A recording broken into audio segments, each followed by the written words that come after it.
அனைவருக்கும் வணக்கம். நான் உங்கள் கார்த்திகேயன். எண்ணம் போல் வாழ்க்கையில் நம்மளோட அடுத்த பகுதி தவமும் வரமும். நம்ம நிறைய புராண கதைகளில் படிச்சிருப்போம், சில புராண கதைகளில் டிவியில் பார்த்துருப்போம். அதாவது முனிவர்கள் தவம் இருக்கிறத பற்றியும் அவர்கள் பெற்ற வரத்தை பற்றியும் நாம் நிறைய பார்த்துருப்போம்.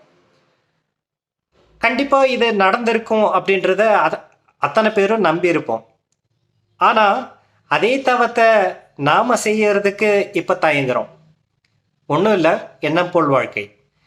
அதாவது நீங்கள் ஒரு விஷயத்தை அடையணும்னு நினைக்கும்போது உங்கள் எண்ணத்தில் அது தவமாக வந்து நிற்கணும். அது தவமாக உங்கள் எண்ணத்தில் வந்து நிற்கும்போது கண்டிப்பாக அதற்கான வரம் உங்களால் அச்சீவ் பண்ண முடியும்.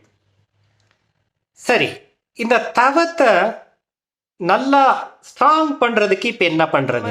இந்த தவத்தை ஸ்ட்ராங் பண்ணுறதுக்கு எனக்கு தெரிஞ்ச ஒரு விஷயத்த நான் சொல்கிறேன்.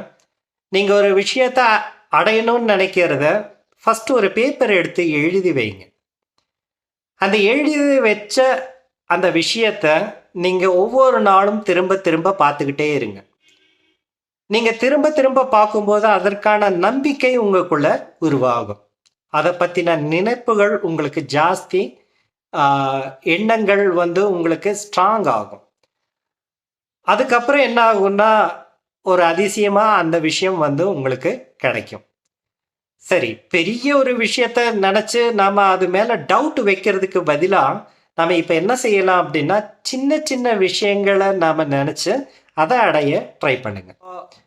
உங்களோட எண்ணங்கள்லையும் நீங்கள் அடையிற விஷயத்த நீங்கள் மனசில் நல்லா உள்வாங்கிக்கங்க.